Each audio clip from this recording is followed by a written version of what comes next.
welcome to the Progression Health Podcast. I'm here with Matt Crehan. Matt, do you want to introduce yourself to the listeners? Hi guys, I'm Matt Crehan. I'm an international marathon runner for England.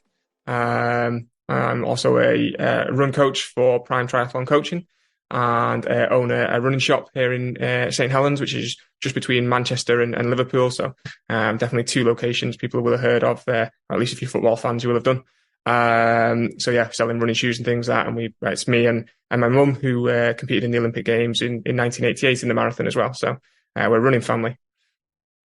Wow, very good. So you come from a good start. So where exactly are you from? Just remind people, and how would you describe yourself, and everything that you do? So born in St Helens and sort of raised in Wigan, which is just a little town down the road. But if you say that in St Helens, you probably get shouted at as a rival rugby teams. And then sort of live in Liverpool now. Just outside, the big city outside St Helens. Mostly these days race marathons. Started off as an 800 meter, 400 meter runner. Back when I was about 15 or so, 14, 15, moved through the distances. And eventually when I sort of turned 30, moved up to the marathon distance. That's probably where I've had my major sort of breakthroughs, in running. So 2:18:09 for the marathon, out in California, last December. I've just come back from Copenhagen, having represented England in the Copenhagen Marathon, which is a little slower, due to some pretty impressive temperatures out there, or to run a marathon in anyway. And I'm sure we'll jump into that. But obviously from day to day is both training and then working in the running shop. So chatting to lots of runners, helping them find the right running shoes and things like that. And then do a bit of coaching as well. Brilliant. Yeah, you're fully immersed in the sport. So so you're a run coach as well. So just tell us a little bit about the run coaching you do and your kind of style of coaching and who you work with. I'm run coach for Prime Triathlon Coaching. So primarily the most of the guys in the other coaches in the team are all triathlon coaches. I'm just run specialty, so just focus on the running side, so helping either triathletes or obviously runners on whether they want to train for sort of beginner and sort of shorter stuff, 5K, 10Ks, all the way up to marathon, and a mix of ages really, and abilities. So one of my recent successes was a lady called Barbara, who's 63. Hopefully she doesn't mind me revealing that. But she is a triathlete actually. Has tried to do a couple Ironman events and always struggled with the marathon. It's always been her Achilles heel. So she really wanted to do a marathon to say that she could do it and she could conquer the distance. So she wanted to do Manchester Marathon, which I've won previously. And so she came on board and she said, her goal was to get round. And then she sort of said that her goal was to break 4 hours. She was still competitive and still wants to be competitive. So she wouldn't have been happy if she didn't break 4 hours. We did a 12-week block, for that marathon. And probably about 6 weeks in, I thought, as long as nothing bad happens the rest of this block and the day is nice weather-wise and things like that, 4 hours was going to be a breeze for her. The training looked really good. Pace was really good. She ran 3 hours 40, I want to say 42 something. So it was fantastic. It was a great run for her. And we're now having a look at some shorter distances for the summer. And she's contemplating whether or not she wants to run another marathon and use her good for age for London next year or not. But we'll see what she feels. Coaching some guys for ultra distances and some guys for some of the shorter stuff as well. So love doing it. My sort of coaching philosophy and things is the main thing is that we're enjoying what we're doing. I think it's really easy to try and beat yourself into the ground with running, especially stuff like the marathon and things like that. It's a little bit easier with the 5K and 10Ks where you can, race one and, not go well, and the week later have a crack at another one and that go better. In the marathon, you're putting everything into, anywhere between 12 to probably 16 weeks worth of blocks is where I usually work in a marathon block. You're giving a lot of time up and stuff into that. And, if sometimes it doesn't go well on the day, and that can be outside your control. That can be stuff like weather and things like that. Just getting there on the day doesn't go well and stuff, transportation, traffic on the road and stuff.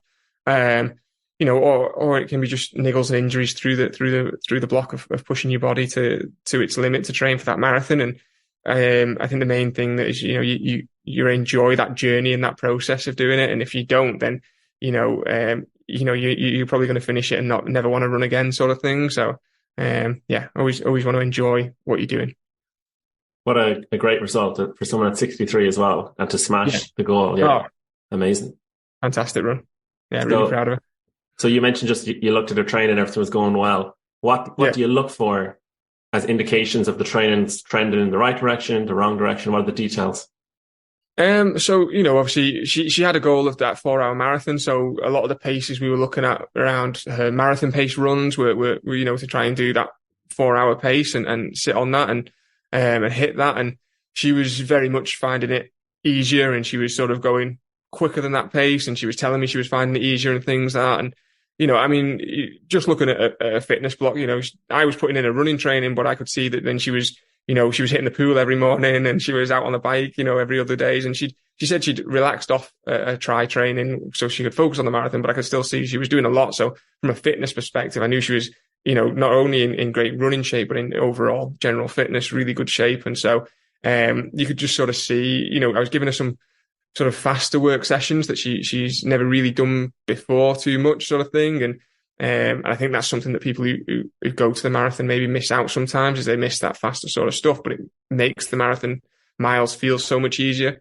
And she was sort of hitting them and smashing those sessions as well. And it all just sort of started to paint that picture that sub 4 pace was going to be, too easy for her, really. And I never really told her where I thought she could go, because I didn't want to put that sort of pressure on her, because her goal, at the end of the day, was she wanted to break 4.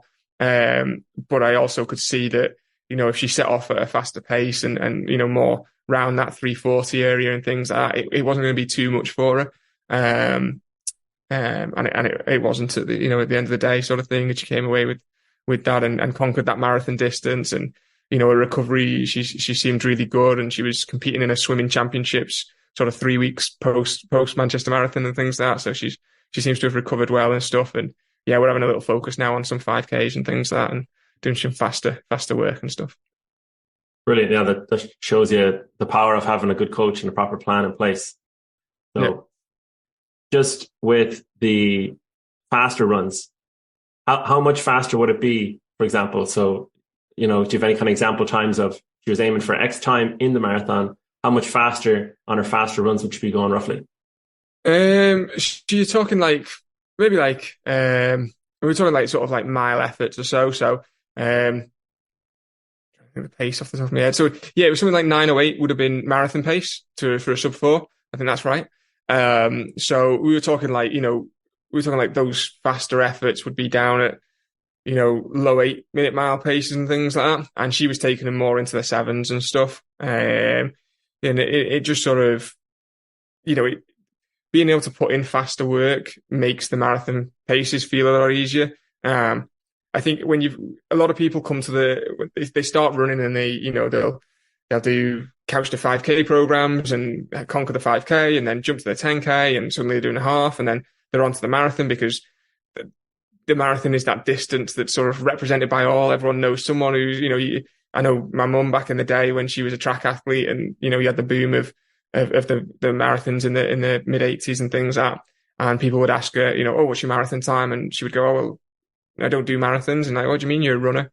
You don't do marathons? Because that was what people understood by running, was the marathon distance. And so everyone sort of, when they start running, they sort of have that goal in mind, as the marathon is what they want to get to. It's for a lot of people, it's to conquer the marathon distance, to say they've achieved that distance. And that's fine in that regard. To do the distance, it is a challenge. it is something that obviously you could walk it if you wanted to walk it and do the distance. So then when you start to add timing parameters onto it, it then becomes more challenging of, how fast you want to do that.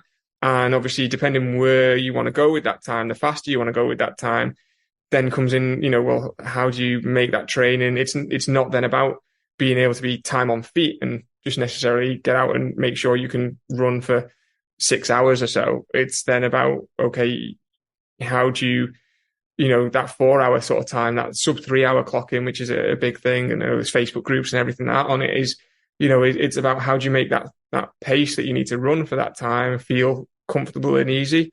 And if you look at the elite runners and as some of the big names, the likes of obviously Kipchoge and Bekele and Mo Farah in the UK and things like that, all have run shorter track distances and gone up to the marathon.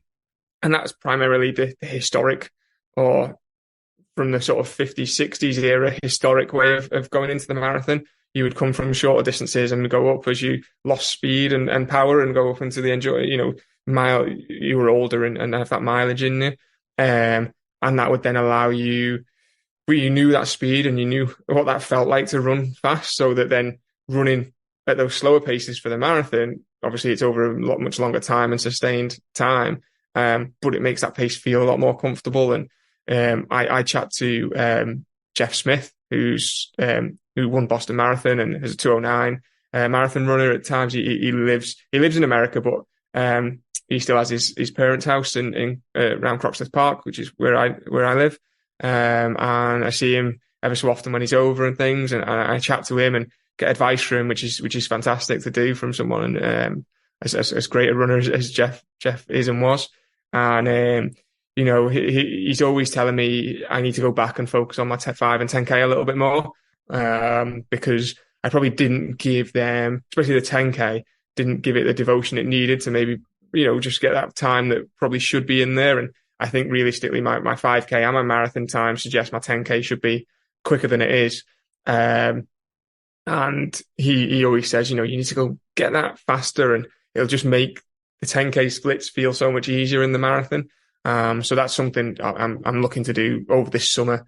We're having a bit of a break from the marathon till the winter, I think. But yeah, sort of just making sure you're running some paces. It's only one session a week, because it does need a little bit more recovery from it. But doing it at that higher intensity, something above marathon pace, just makes those marathon miles feel so much easier to do. So it's like, to be a good marathon runner, good, whatever good is, you should be well-rounded and have good times in the smaller races leading up to that also. Is that what you kind of making the point? Yeah, I think I think if you train, I don't want to say train right for it, because there's all different ways to train and what works for different people. But I think, there's a matter of developing that speed that makes the miles feel easier. And I think if you've trained in a way that develops that, then there's no reason why you shouldn't be getting close to, personal bests in those shorter distances, whether it's in the marathon block itself or post recovery from the marathon. And, your fitness is there and the speed's been there, that then obviously without going as high on the miles and stuff and letting the body be at a recovered level, you can then achieve some personal bests on the shorter distance side of things. Barbara, for example, I think she was 10 seconds off a 5K best in a 5K race that she did in the middle of the block. It was a club championship race that she wanted to do and things. So we used that as the session for that week, that faster session. And yeah, I think it was a fastest time in about 5 or 6 years from before she was 60 that she went and ran, sort of thing. So that again was a good indicator for me that marathon pace was that 9:08 marathon pace was probably too slow for her, really, and that she should really be running quicker on race day. And yeah, obviously yes, she did. So age is only a number, is what I'm learning from that. Oh yeah, definitely, and especially for the longer the distances, it gets harder on the shorter stuff on the side of things. A lot of it becomes power and stuff like that, and it's why a lot of the track runners will move up in distance, because they lose that power as they get older. the way to keep it is and you see it in sort of masters athletes and things like that, veteran athletes. They tend to look a little bit more muscular and powerful if they are more or still doing the track work and stuff like that, because they've got to go. They're losing that power through age, but to keep that, they go and do strength work and in the gym and things like that, and build that muscle power up, which a lot of the younger athletes we should be doing. It's only something I'm starting to bring in now, but it's something that we just think, oh, we'll just go out and run all the time and that'll be enough. And it is when you're younger, you get away with that. But as you get older, you lose that power.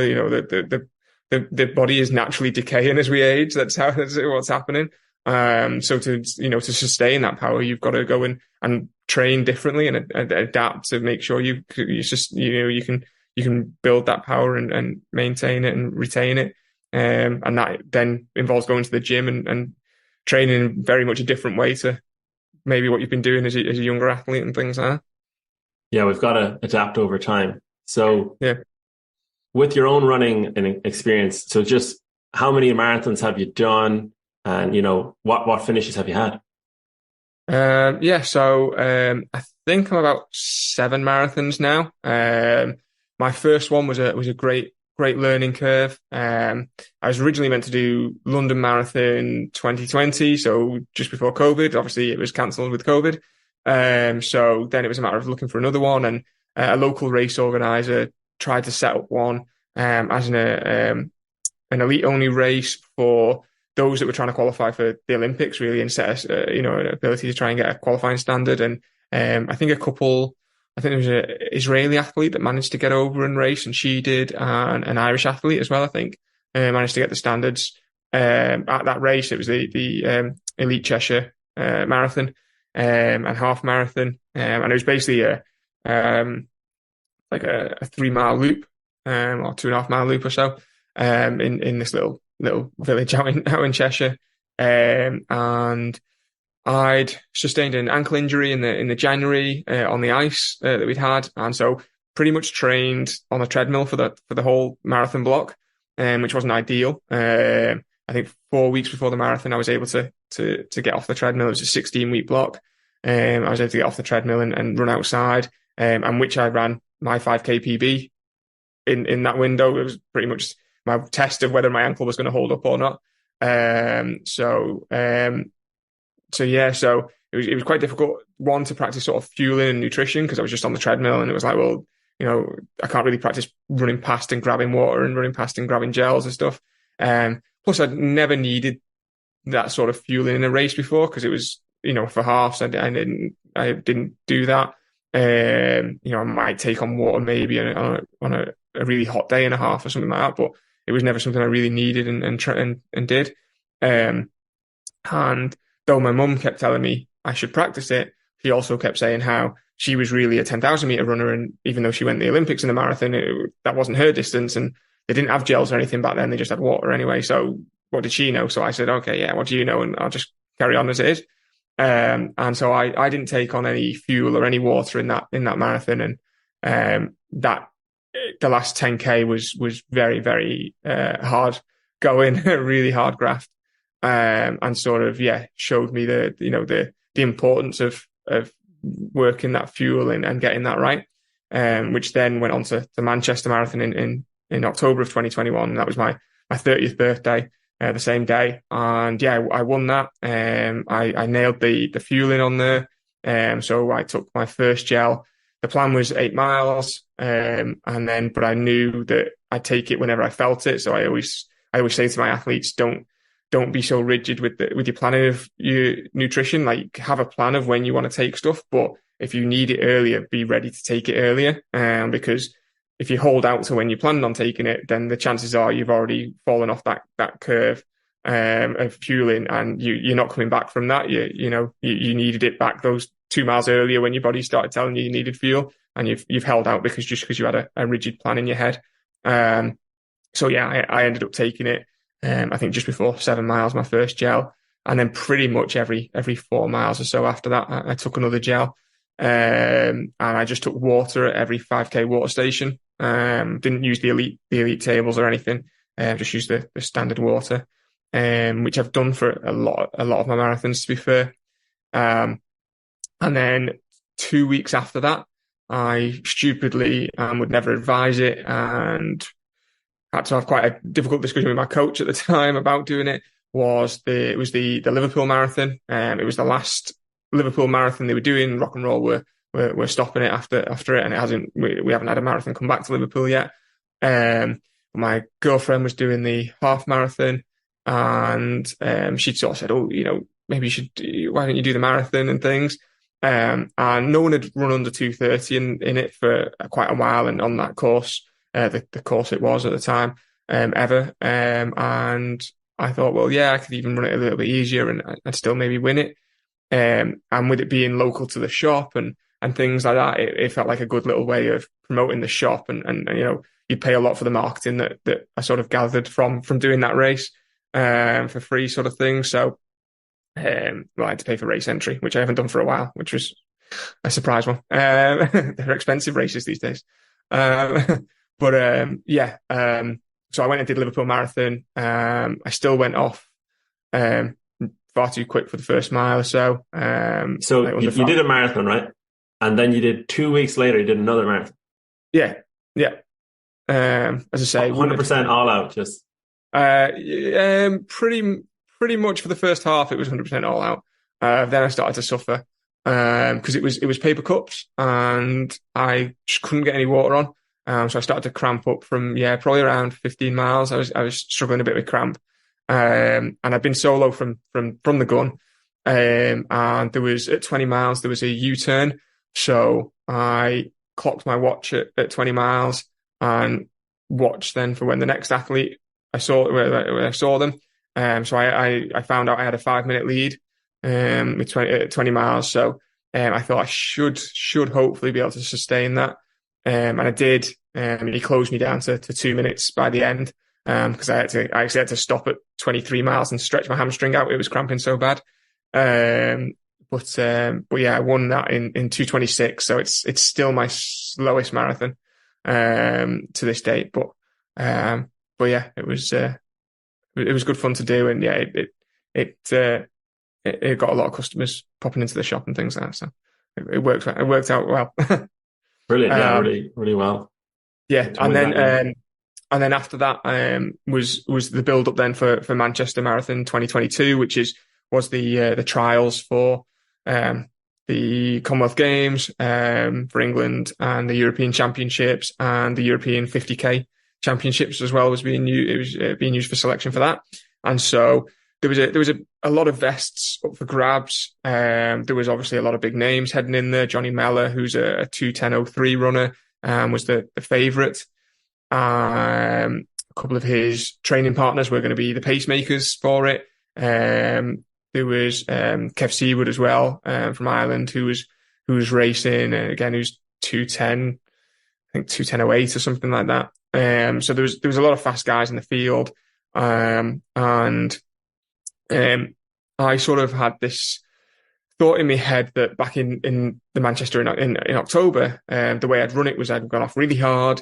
I'd ran, my first mile was 4:40, which was a bit stupid and daft, but I'd managed to sustain it. I'd managed to, slow the pace down a bit, and then got scared from the halfway point and backed off a little bit, but won it in 2:18. And so my thoughts for Manchester was that there was two races. There was the race which was sit in the pack that's been set up for Johnny Mellor, his pacing group and everything like that, and run his race really, and just hope that becomes a sensible way for me to do it and things. But I've never raced a marathon in a pack. The two I'd run pretty much solo. So I was like, well, I don't know whether I could do that. I don't train in a group. I don't have a training group around me. I train solo the majority of the time. I've got my mate who joins me on a bike and helps me out quite a lot. But other than that, I'm solo running. And then, so the other thought was, well, what if I ran it the way I ran it in October? And because the qualifying standard was 2:14 and I went through halfway in 2:12 pace, I would have a lead of about 30 seconds or so on that pack.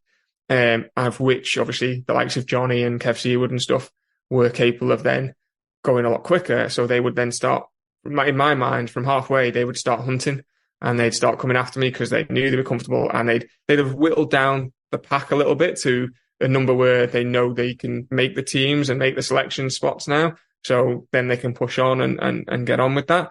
And that was in my head, an idea. And so I asked my mum about it and what her thoughts were from her experience and background. And, you know, it did seem a little bit of a mad idea. And we knew people were going to watch me do it and go, what's he doing? It's just stupid. And, you know, he's nowhere near one of the fastest in the field. What's he playing at?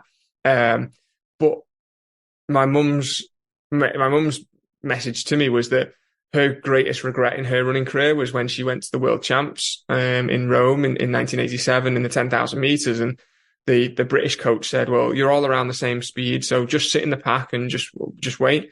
And it was they had heats in the 10,000 at championships, and she was in the first heat. She was in the second heat, and the temperature jumped.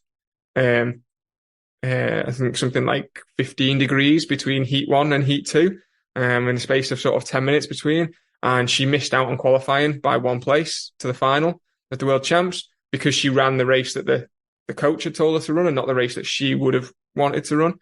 And so we sort of said that for me to make a team, it was going to have to be a big performance anyway. No matter what, it was either going to be something special running the group or something special out on my own. And the way we looked at it, and talking to my coach at the time, who was Rory Linkletter, who, you know, runs relatively similar, obviously a lot faster, but relatively similar sort of tactician and way of running to a degree, was that this was going to be the approach that would leave me with the least regret at the end of it. I would either do something special and we'd go, yeah, it was a success, job done, or it wouldn't work, but at least I ran my race and not someone else's race. And we just learn from it and say, we tried it. Okay, let's try a different tactic next time. And so, yeah, it didn't work out. And mostly I think it didn't work out because, I got a rush of emotions when they caught me, because they caught me earlier than what I wanted them to catch me at. So in my head, they weren't going to catch me till I was going to be in the lead at 13 miles. Halfway with 30 seconds lead, and then they were going to start catching me, and there wasn't going to be that many of them. Group was going to have dropped off a bit. You know, there's probably going to be maybe 5 or 6 hunting me, and that means I'd still be in a position to grab a vest. I just had to hold on then for dear life for the final half or so. But they caught me at 10 miles because they didn't like the idea that I was still had such much of a lead. I've never spoke to any of the guys and stuff like that, but I know someone did make a point to me that was watching it and said, because people were sort of saying on the side, what was I playing at and what was I doing? And he sort of turned to them and said, well, Matt's the only one in this race that's actually won a marathon before. His time might not be there in comparison, but he's won a marathon race before, and there's still a little something to winning a marathon over not. And whether that played a little bit in people's minds, I don't know. But yeah, they picked up the pace that they should have been running at, and they caught me by 10 miles rather than after the halfway point. And instead of then going, okay, you know, I've just got to regroup now, sit in the pack, settle down, let's be sensible, and just, you know, do what I was going to do when they did eventually catch me at a later point. I didn't do that, and my emotions went high, and I did 2 miles of fartlek, basically running and sprinting off the group and trying to get away from them again, to them to then swallow me back up, to me to then sprint off the group again. And I think that pretty much cost me any real performance out of that. I finished still somehow with a 10-second PB. So, you know, it wasn't a complete and utter failure. There was a personal best in there, not as much as I would have wanted, and maybe not as much as there could have been. But, you know, a personal best in a marathon is still something that, you know, at the end of the day is what you look for when you go to any race, is to try and improve on yourself, your own performance. So, you know, I sort of achieved that. Could it have been better? Maybe, but, you know, we'll never know. But yeah, that then left me with, okay, well, what do I race in next? And so we went and did London, did London Marathon, and I decided to run that, you know, different way and run it sensibly and sit in the park and and see how that goes. And I didn't enjoy any of it. Sitting in the pack felt really uncomfortable. I found myself running side by side with the pacemaker at the front of the pack because I just didn't like trying to sit in behind people. And from about 8 miles in, my hamstring started to cramp quite badly. And just as I went over Tower Bridge, I slowed down trying to get rid of it. It never really went, so I tried pushing again. And at 20 miles, I pulled the plug on it, just because I knew I had California Marathon entered in 3 months later. And I thought, let's not do any damage to myself here. That it's not going well, and I'm not going to run at a time that I'm happy with or anything. Let's save myself and regroup and go for California. So California was next, and that was basically quite a different experience. Really, it was probably the toughest course I've done. I mean, people say it's a fast course, and it maybe is to a degree, but I think it's every other marathon I'd raced up to that point was basically, apart from Liverpool, which is a little bit different, and not a fast course in any way. But the likes of Manchester and London are typically relatively flat and pretty quick. CIM is rolling hills for 20 miles, and point to point. And so you've sort of, one, you've got to sort of finish it because otherwise you're out in the middle of nowhere and trying to find your way back. And two, when you've never been to a place and don't know what the hills are going to be like and things like that, it's quite difficult to sort of trust your judgment, and you've not done much hill work and training. It's quite difficult to trust your body a little bit on the hills. So, I went off relatively sensible, at pace that we thought was, around that sort of 2:15 sort of pace. And then as I got into the hills and things like some of them were pretty steep. And it's just as hard coming down them as well. So, I just kept sort of backing off, and I knew that my coach at the time, Rory, he'd finished second the year before, and so his main message to me was, you want to hit 20 miles in this race and be ready to just let rip, because people will go out too hard on this course and they will die as soon as the hills are gone, when it's nice and flat and you can really let go, because the last 10K is a nice gentle downhill all the way to the finish. They won't have anything left in them. And he said, if you race it the way you typically race a marathon, you're going to be one of those people. So, be conservative. And I think my issue was I was too conservative, because I got there with so much energy left in me that I felt like I was flying the last 10K. But I'd let the time slip too much. And I came away with a PB, 2:18.09. But again, it was frustrating in a way, because it was another 2:18 clocking, and I'm fed up with 2:18s. Now at this point, even though obviously a great time. But yeah, I just didn't get that. I wanted to go quicker, and it felt a bit disappointing not to run quicker, because I felt I was in better shape. But it was a PB, and it was a great experience, and I had a nice trip around California, and then flew home via New York, and had a week in New York as well with my girlfriend. So it was nice. And then there was a stupid attempt at trying to do the Live a Bird double marathon, which is New Year's Eve and New Year's Day. And again, I thought about doing this this was literally 3 weeks after CIM. So again, it was more of a businessman's mindset than the runner's mindset of me, again, local to me. And loads of people go out and support it, because it's back to back on New Year's Eve and New Year's Day. And lots of local people and stuff. So I thought I'd go along, and I thought I'd have a crack at trying to break the overall, the course record for day one, the course record for day two, and the overall cumulative course record. It was basically 3 miles out and back along a concrete seafront. And day one, I broke the course record for day one. And then day two, I got 18 miles in, and my IT band went, and it was probably from the back of having done CIM and then trying to push it too soon on trying to do a double marathon on concrete. So it wasn't the most sensible of things, and not something I think I'll attempt again from that. But sometimes you try and have a little bit of fun and do things differently and things. But then, that led me then, CIM got me selected for the England team for Copenhagen Marathon, which was last weekend on the 14th of May. And so I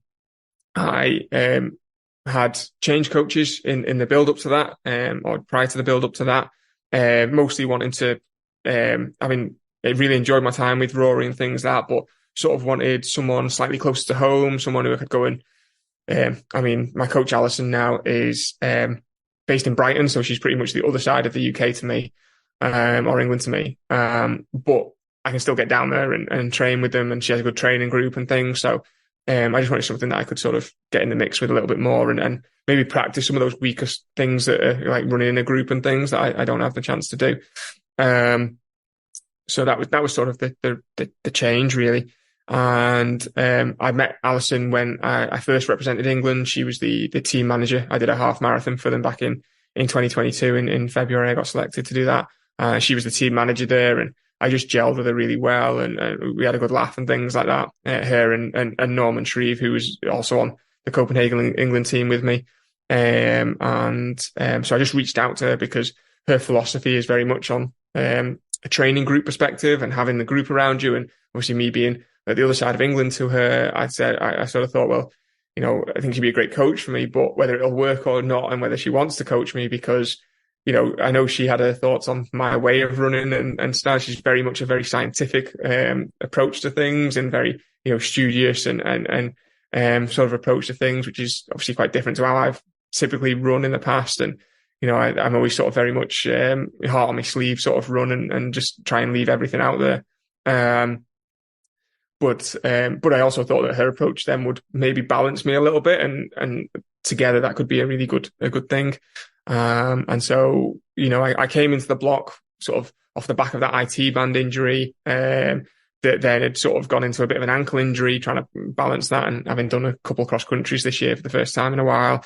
And also getting hit with, sort of the flu, that seemed to be going round at the end of February. So I was probably at my least fittest, point to start a marathon training block when we started together.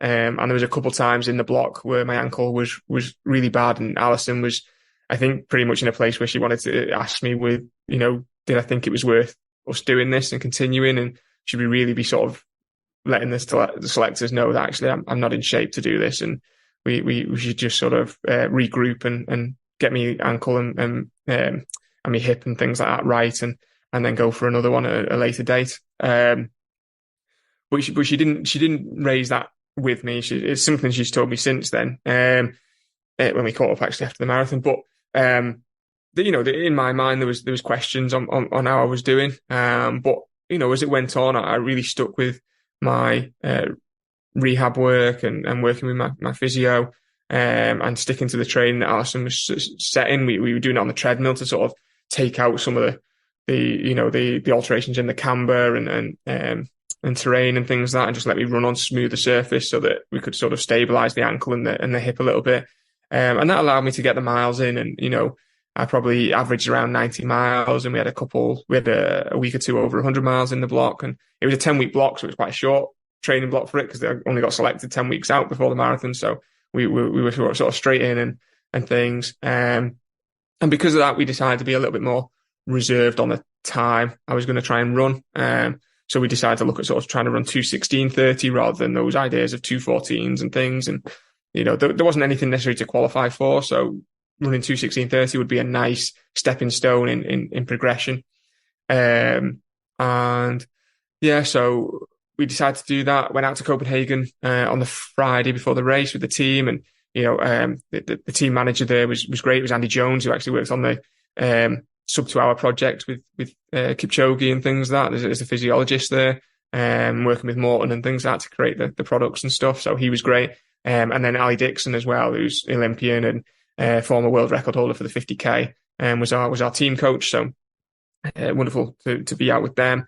And then Norman, who I mentioned, was on the team, who was become a good friend, and it was a good laugh and things. And then Will Strangeway, who I mentioned from the first Manchester Marathon I did, who had been selected as well. And then Alex Lawrence, who I didn't know, but was a great lad and had an absolutely fantastic run in Copenhagen, even with the weather. And then the two women that had managed to stay fit and healthy, we had two dropouts on the women's team, were Philly Bowden and Anya Cullen, and both of them got some big PBs, to be fair, on the day, which was put us boys to shame, to be fair, because we all seem to struggle out there. But they had fantastic performances. 2:29 for Philly and 2:34 for Anya. Both of them, I think, 2 or 3 minute PBs off for both of them. And Philly finished third overall, to be fair, in the race, so which for the women's race, which was a fantastic run.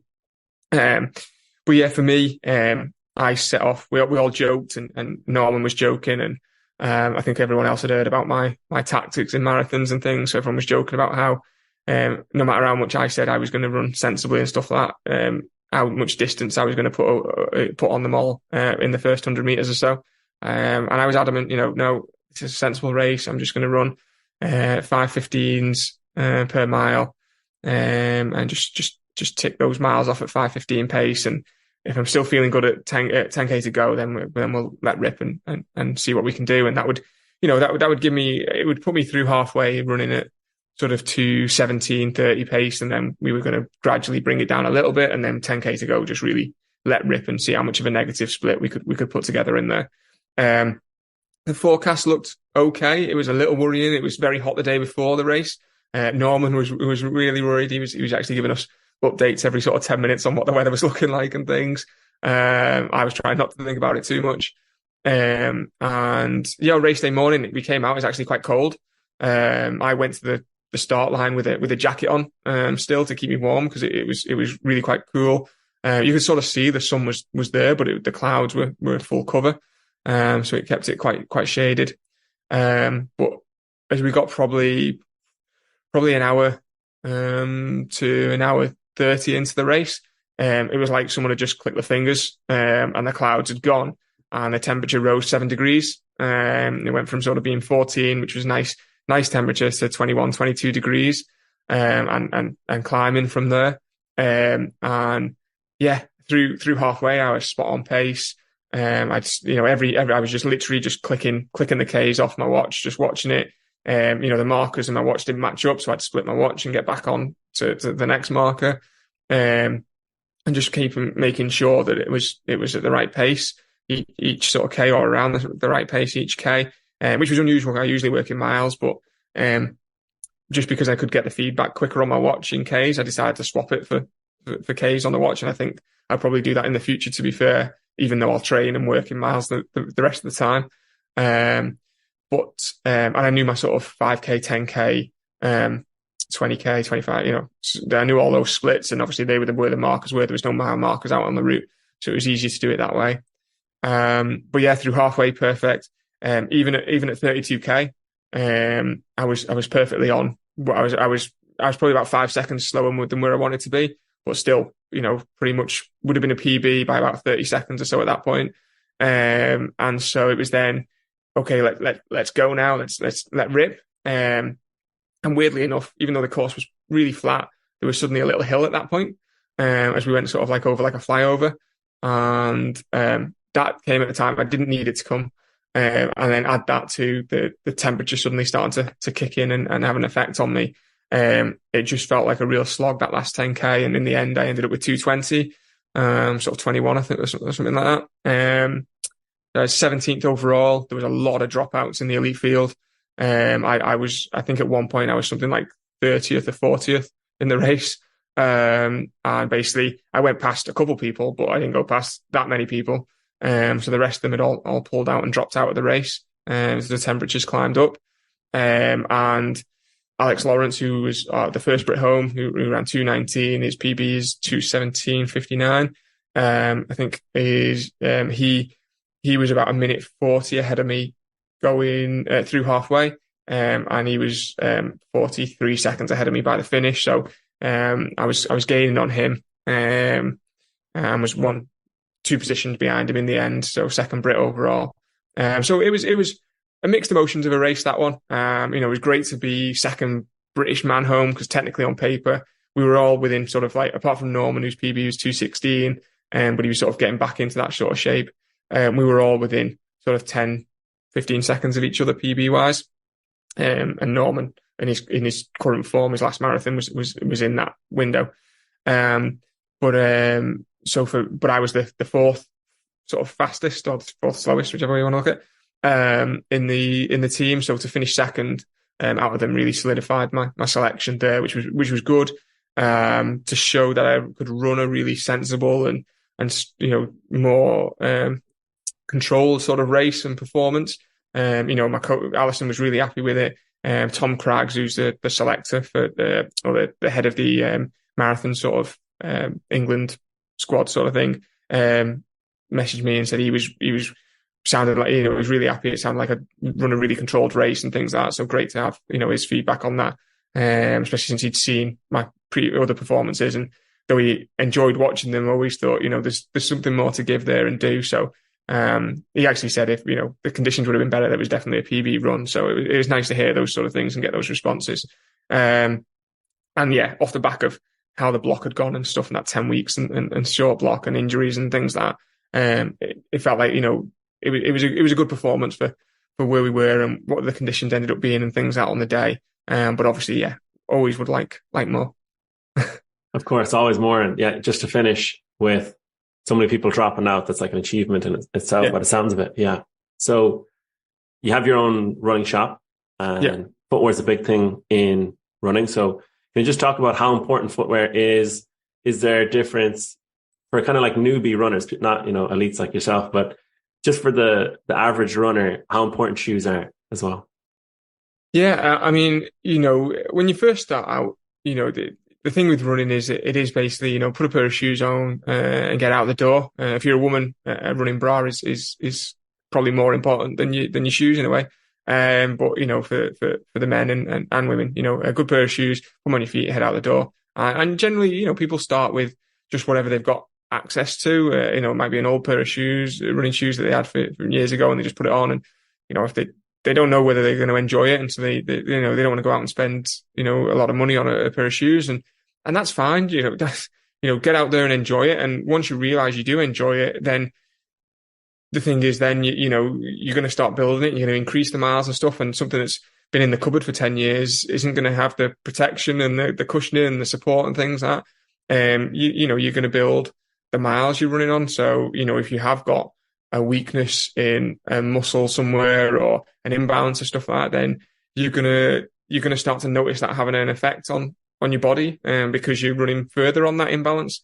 So that's where stuff like a gait analysis and things like that come in. And a gait analysis is basically looking at how the way you run. And a lot of people will simplify it and just put it into a video, and they'll just jump you on a treadmill or stand you on a machine that scans your feet and things like that, and then go, okay, yeah, you run like this. Here's the shoe you should take.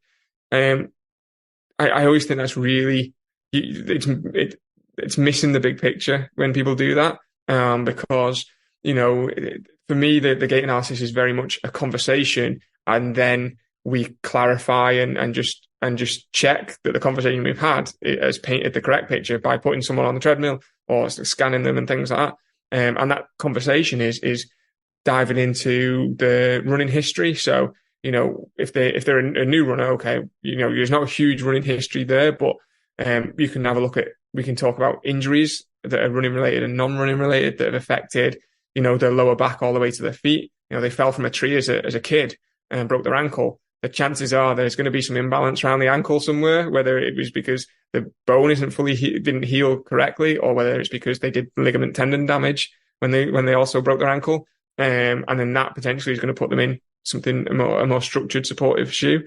But it paints that bit of a picture of it. Also what shoes they've been running in. If they've got an old pair of, neutral shoes from the cupboard, that someone bought them 10 years ago, and that's what they started running in, and actually they've got on with them fine and they haven't caused them any problems, but they know they're pretty much done and they haven't got much life in them and things like that. Well, the chances are they're probably neutral then, because you'd think they would have had some problems from that shoe if it wasn't right for them as they've built the miles up and finally come in to buy a new pair of shoes, sort of thing. But if it's been giving them loads of grief, or, the other way, if it was a support shoe and it's been giving them loads of grief, then the chances are, yeah, they probably need the neutral shoe or vice versa. And the other one is that people who've run for years, but have always run in a neutral shoe, or they've always run in a support shoe, but have always had problems. So I when I first started running, I just had that thing of someone put me on a treadmill, filmed me for 20 seconds or so and said, oh yeah, you overpronate, here's a support shoe. And so I went, okay. And I ran in support shoes I was always injured. I always had little niggles here and there, different, left leg, right leg. And, you just go, oh, it's growing. It's overtraining. It's so on and so on. And then, I went probably around when I started back running. I had a gap from running, when I went to uni, for about 5 years. So I started back running about 25, and I went to get a gait analysis to see what shoes I should wear and things like that, and try out some of the new shoes because the world had changed the running shoes in that 5 year gap. And the guy who did the gait analysis told me there when he had that conversation with me, and then did the video analysis, and he was like, yeah, I would never have put you in a support shoe. You from what you were saying, it sounded like you were going to be neutral, and then you look really neutral on the video. And that pretty much then got rid of all those aches and pains. Now I get injured is probably because I've done something stupid, rolled my foot on a fallen tree branch in the park because I've missed it, sort of thing. Not necessarily down to the shoe. It's not down to the shoes anymore. It is really key, but it is key to make sure that, you're getting that picture of what your gait is, sort of thing, and your history and things like that, not just someone throwing you on a treadmill and videoing it for a second, or standing on a wet paper towel. It always makes me laugh when like a lot of the shoe brands actually show that on their website of when they say, this is how you should check your gait is stand on get your foot wet and stand on a wet piece of paper, and that'll mark out what your gait is. But standing to walk into running is 3 different gaits. And so it tells a very different picture depending on what you're doing. And it's the same when if we have people come in to buy a pair of running shoes, but they just want them to walk in, then, I still like to do a gait analysis on them just to check that it's going to be right for walking, but we just get them to walk, rather than run. And we still have that conversation of, their injury history, the shoe history, and what it is they're wanting to do and get out of the shoes and stuff like that. But then when it comes to them picking a shoe, there's no best brand, there's no best shoe. It's very much a personal thing. There's a what type of shoe is going to suit you best from a technical standpoint, from a gait analysis standpoint. And then there's like, okay, well, every brand's got a shoe that matches that profile. It's then a matter of you trying them, and you should. I would say I think people get overly loyal on brands and they're like, oh, I only run in this brand. Like there's a shoe in every brand that'll suit you and you'll love running in, and you might use them for completely different purposes in running. You might have a really cushioned shoe for that real, easy recovery day run. You'll have a shoe for those faster tempo sort of stuff. You'll have just your pure day race shoe sort of thing. Obviously, you're not going to buy every single shoe under the sun because it costs money, and you don't, not everyone has the money to buy every shoe. If you did, great, get out, get every shoe and enjoy running in them all. But you should try them all on, and you should, and the next time you go to get a new pair of running shoes, you should try again the range on, because they're always updating them, they're always changing them, and the shoe you liked previously might be completely different, or the shoes that you didn't like last time might be completely different and actually be a better shoe than what you've been running for you personally. So we always bring out 5 or 6 different shoes for people to try on, and you're just looking for what feels the most comfortable. And what I always sort of say, it's the thing with the running shoe is that there's so many barriers for you not to go out and run, especially in the UK when the weather's horrible most of the time. Like, you don't want to put on a shoe that doesn't feel comfortable, that makes you go, oh, I really don't want to run in this shoe. You want to put on a shoe that makes you go, okay, I want to get out the door now and go for a run, no matter what the weather's like, no matter what's going on and things like that. So your shoe has to feel comfortable and makes you want to go out the door. Yeah, a shoe that you're excited to run in, kind of like what you said earlier off air about enjoying running. Yeah. So you mentioned earlier about like injuries and just kind of weight training and stuff. So what do you do apart from running to improve your running performance, or kind of manage your running performance, if you do anything at all? Yeah, so it's only something I've started to bring in very recently, really. So in the past, I just used to think, I just run all the time. That's it. I don't need weights, don't need gym work or anything like that. I'm just going to run and that's it. And then it was seeing my physio. I've had this weakness on this right side of my leg. I rolled my ankle probably like 10 years ago at my cousin's wedding, and that's always left a little bit of weakness in my tendons around my right ankle, and that sort of throws my hip off a little bit, so that leaves my hip very tight. And so me and my physio have been working on that, and he gave me a couple of exercises, and I'll basically do the exercises to sort out the injury that flares up. And once it's gone, I forget about them and I don't do them again until I do another race, which then re-triggers that injury again, and I have to re-get them. So he's finally got through to me. I really need to just keep doing them all the time. But the cramp that I suffered in London, I couldn't really figure out why I'd suffered it. I'd never really suffered from cramp, and why that happened. And at the end, I went to the elite tent. They had the physios in there, and I went and saw the physio, and he sort of said to me, he said, do you do any strength and conditioning work or anything like that? And I said, no, my body type is sort of the type where if I do weights or anything like that, I put muscle on really quickly. I'm not your typical traditional sort of marathon runner sort of build. I'm more built like a 1500, 800 meter guy, a little stockier, and I adapt to muscle a lot quicker. My metabolism isn't particularly good, so I'm not as slim, but I put muscle on and gain muscle quite quick, or weight quite quick if I eat too much. So I've always stayed away from doing too much gym work because I can tell straight away if I've done too many press ups and things like that, and bicep curls and stuff, because my arms feel heavy as I run. And but I was chatting to him, and he said we really need to do strength and conditioning. He said if you're doing the right sort of strength and conditioning, you're not going to put muscle in the wrong place and stuff like that. But you've got yourself. He was saying you've got yourself fast enough to run in the elite field at the London Marathon. He said every one of these guys will be doing strength and conditioning to some degree. He said you've got to do it, and you said you're not doing it to build muscle or anything like that. You're doing it to bulletproof yourself so that you're not having to pull out at 20 miles because your hamstrings cramped up, and that really sort of resonated. And so I started looking into, me and my physio were working on a lot of hip mobility sort of routines and stuff to really help strengthen this right side. And then when then I had that ankle injury and things in the January before Copenhagen. So we really worked on putting together a full sort of ankle and a hip mobility sort of routine that we could do, just sort of 20 minutes a day sort of routine. And that, once I started implementing that got me ready and prepared for Copenhagen, and I've come off the back of Copenhagen without any aches and pains or anything like that. But me and Alison didn't want to also and my physio didn't want to add too much into that strength and conditioning program in that block, because the focus was just trying to get fit. One, do the stuff for the right leg and make sure it's bulletproof.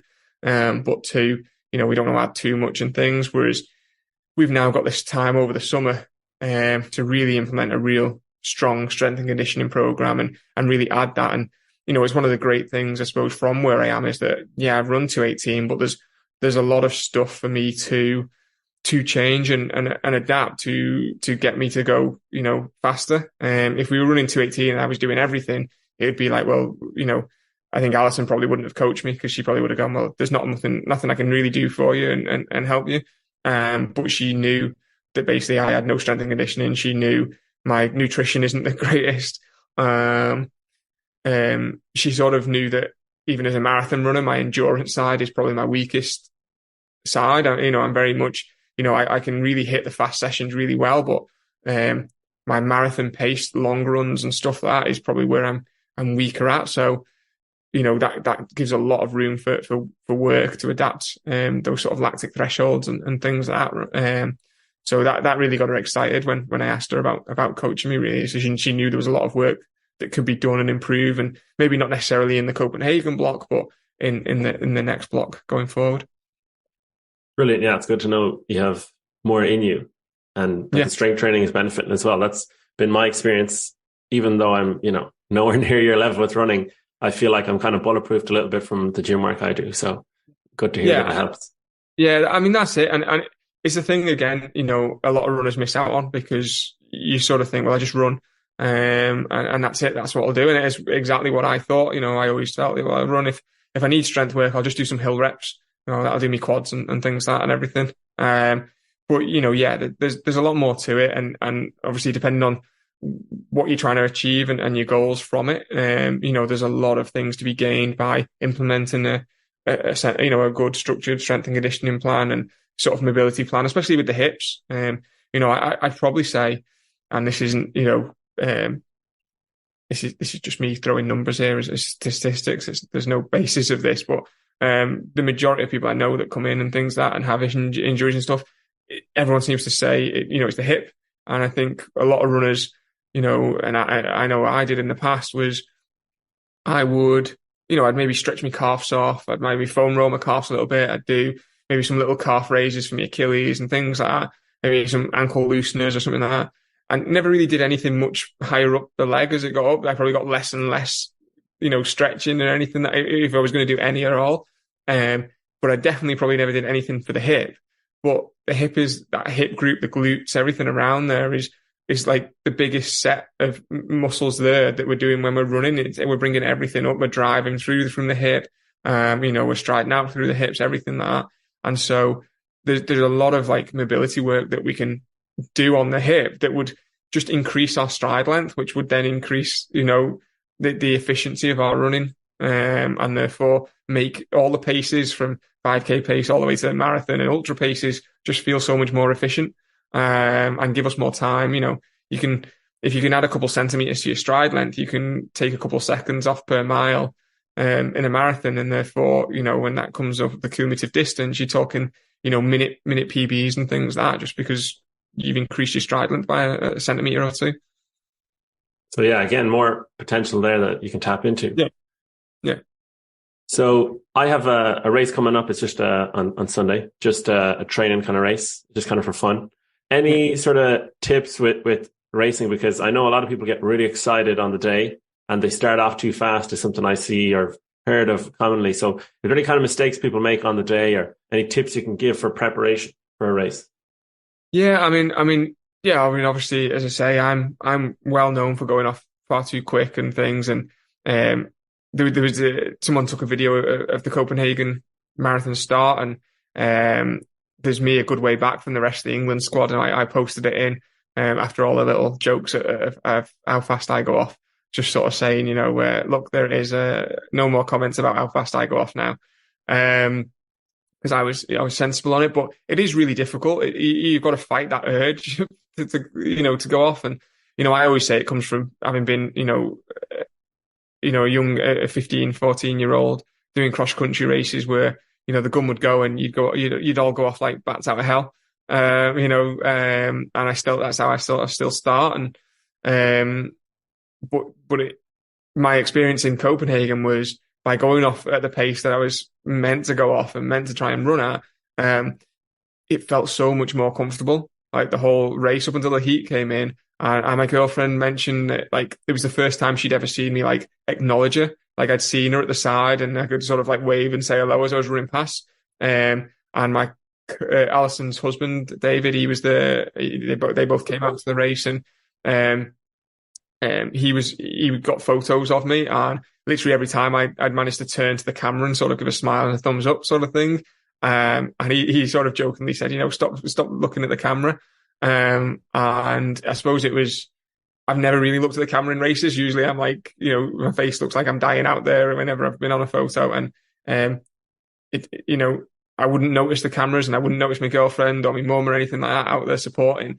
But I did this time, and I think it's because it just felt so much more comfortable running at the pace that is an achievable pace to sort of run at.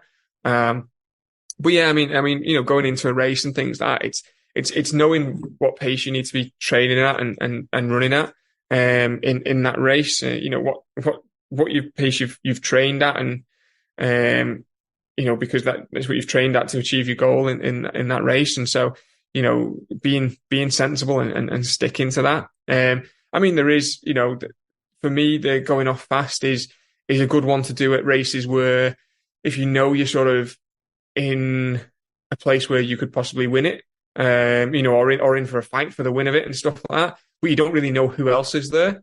Sometimes it's a good you can use it tactically going off fast, because if you go off quick, you'll suddenly, people who are also thinking they're in with a chance to win it, will either come with you, or no one will come with you, or you'll get someone who maybe isn't capable of it who will come with you, and they'll burn out sort of thing. So you'll get rid of them. So there's a little bit where you can use it as a bit of a tactic as well in that regard.